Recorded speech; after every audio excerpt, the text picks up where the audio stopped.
Hallo Family and Friends. Jetzt der versprochene Ausflug bzw. die Safari im Schotia oder Schotia Reservat in Port Elizabeth. Ich wünsche euch viel Spaß damit und diesmal gibt es auch ein paar mehr Tiere zu sehen, dafür weniger Jeepfahrten. So, jetzt sind wir im Schotia Nationalpark angekommen. Hier meine lieben Nachbarn, die auch mitreisen. Corinna, Emmy. Wolltest du mal in die Kamera gucken? Einmal winken? Siehst du? Toll. Dann können Mama und Papa dich im Fernsehen angucken.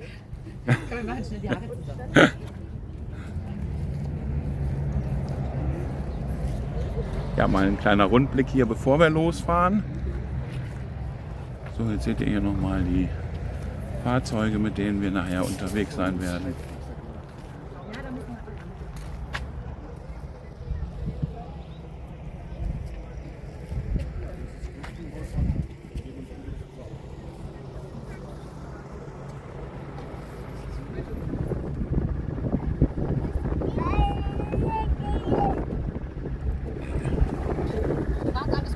Ja. Ich versuche nur gleichzeitig hier ein bisschen schon mal zu filmen. And so hopefully when we go past, I'll show you the tuk-tuki. Okay. But while we're getting there, this is elephant dung lying here next to the road. And what the dung beetle or tuk-tuki does is he opens up the dung. So it makes it, opens it up. Otherwise it stays together like this. And it takes a long time to decompose. So they like to eat the dung. They make 3 different balls. The one's called a feeding ball, so they'll open up the dung, they'll collect the right manure, roll it into a ball and then bury it under the ground. Yes. And then later on they'll come and eat that dung. The second one is called a breeding ball, and they lay the egg inside it and then they bury it. So what happens is the dung keeps the egg nice and warm, and then eventually it'll hatch. And when the little ones are born, they immediately got food all around them, so they can start eating and they eat their way out. Ah, okay. Those are the 2 different balls that they make: a feeding ball and. So this is a tuk-tuki. Sorry, this is a dung beetle, not a tuk-tuki. I'm talking absolutely nonsense. This is a dung beetle. And he, as I say, he eats the dung. I'm hoping it will find a tuk-tuki a bit later and show you the tuk-tuki. But yeah, this is called the flightless dung beetle, and they, as I say, they eat the dung. Very, very important to have them around because, as I said earlier, they help to break up the dung. So that's him there. I'm going to put him down. Put him here on the dung. And hopefully he'll then carry on eating the dung. Yeah. Yes. So he's a male. So the sable is quite an expensive animal. The reason for that is that they do not occur in this area. They normally find them in the top of Namibia, Angola, top of Botswana, Zambia, Zimbabwe, Mozambique, in that strip across southern Africa. Ah, okay. So to bring them into this area, they have to go through a very long and expensive quarantine period, which makes them worth a lot of money. It's a beautiful big male. It's one of the few animals that can chase off. But I'm sure we'll see some more. Ruby, guck mal, wie die springen. Guck mal. Iguana are absolutely amazing little animals. It's my favorite antelope. One of my favorite antelopes. Just incredibly, just really amazing animals. Very, very fast animals. Very quick, very good reflexes. And they breed really well and they do really well. But I'll go into a little bit more detail as we go along. Impala can jump 11 meters far. 11 meters? 11 meters far. 7 meters far. 7 meters? And 3 meters high. Oh! So they can clear this whole vehicle. Very, very agile, very quick. The zebra we see is called the Birchall zebra. We get two different species of zebras here in the Eastern Cape. We get the Cape Mountain zebra. So the Cape Mountain zebra have got a white belly. They're purely black and white, and they've got larger ears and a little tulip that hangs down under their throats. Ah, ja. Where these ones have got a little brown stripe. Ja, die Löwen habe ich diesmal nur fotografiert und nicht gefilmt.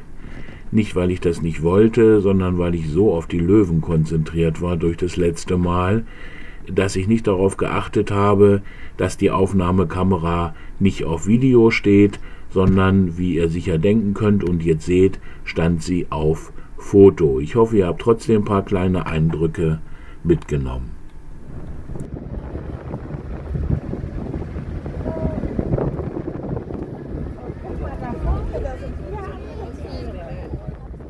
In the later 1960s, the hunting trade started taking off in South Africa. A lot of people were coming to South Africa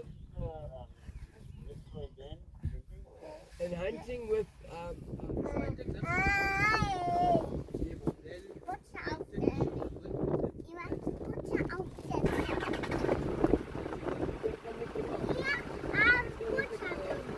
animals as well. So it is very important for the survival of those early settlers, and that's why it's our national animal. Of course, when they get excited, they do something we call pronking. They arch their backs, they get this big white tail that opens up, and they go jumping across the open plains, which is why they're called springbuck or jumping buck, springbok in Afrikaans. Jumping buck. Very, very pretty animals. Very beautiful when they do that. Walking with them.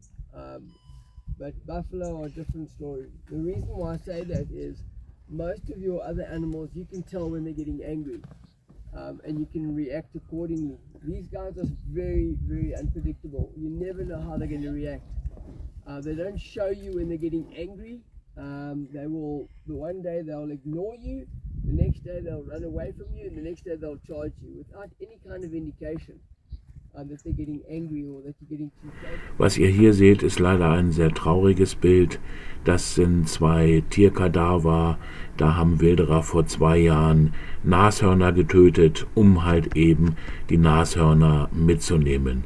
Aus diesem Grund erscheinen in diesem Video auch keine Nashörner. Ich werde auch nicht sagen, ob es welche in dem Reservat gibt oder nicht. Nicht um den Wilderern noch einen Fingerzeig zu geben, wo eventuell noch welche zu finden sind. Gibst du mir mal das Bannen?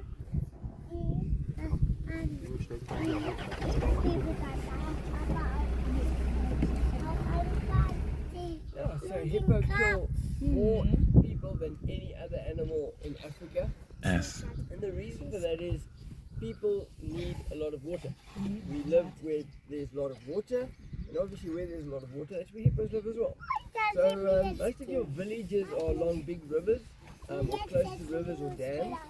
And what happens is the people will then move from one village to another. Giraffe have got the largest heart out of all the animals, and that's to be able to pump the blood all the way to the head. They need to have a really big heart. They do have 3 valves that assist the heart in getting the blood all the way to the top of the head. The one valve would be right at the base of the head, and that one's there to control the blood pressure, because when they're drinking water, the head is in the lowest part of the body. So you can imagine all that blood flowing down to the head. They would pass out, or their heads would explode if it wasn't for that valve. Very long tongue as well, nearly 30 centimeters long.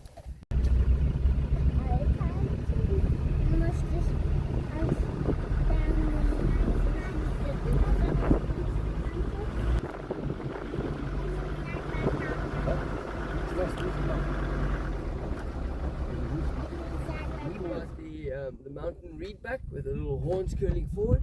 So the same with the waterbuck. Beautiful big curling horns that curl forward. Their name waterbuck is because they live near water. They like to eat a mixture of food, grass as well as leaves, but they're normally found in your close to rivers and things like that. The waterbuck can swim really well, and they use the water as a way of escaping.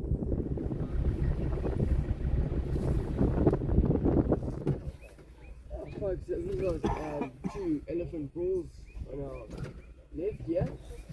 The bigger guy is about 18, 19 years of age. 18? And the smaller one, let me just see which one it is. It's the youngster, he's probably about 10 years of age or so. So normally that youngster would be with the female still. But what happened was when they moved the elephants across from this area into that first area we drove through, these young bulls got left behind or stayed behind and didn't want to go across. So they ended up staying with these big guys, which they feel very safe with. They're obviously big enough to... you can normally tell they have excretion from their temporal glands behind their eyes and from their penile sheath. He's must at the moment. He's got a bit of secretion coming down from his temporal gland at the back here and from his penile sheath as well. So he's a little bit, he can be a little bit naughty at times, so I'm just going to leave him be. I don't want to fight with him right now. I like the least. The reason for it is you don't know where they are. In the water, if you go and drink water, you go and play in the water, they'll grab you without you knowing it. They pull you under and then they drown you. They do like a roll, they'll roll you, knock all the air out of you. And then they drown you and then pull you under a branch or something and let you rot. Ja, das war der Ausflug im Schotia Reservat. War auch sehr schön, sehr informativ, weil auch der Reiseführer bzw. der Ranger uns sehr viel erzählt hat, auch zu den einzelnen Tieren oder zu dem Lebensraum insgesamt. War tatsächlich auch ein sehr, sehr schöner Ausflug, der sich gelohnt hat. Dann bis zum nächsten Video. Erstmal tschüss.